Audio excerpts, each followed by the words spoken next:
Buongiorno, dobro jutro, guten Morgen, buondì.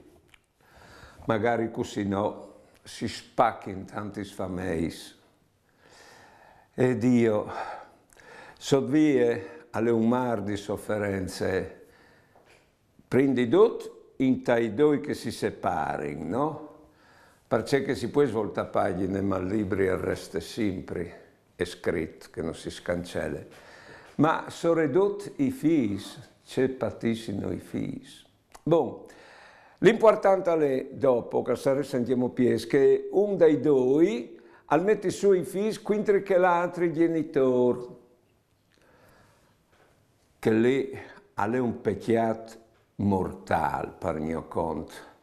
Perché, vedete, i genitori non sono imparentati fra di loro, ma il figlio è fatto miec e miec. Di conseguenza, se le ha su con un genitore, le ha su con una parte di se stesso. I genitori in tutti i due e sono come gli gambi del frutto, ma se tu hai una gambe o un frutto, è molto facile là in davanti.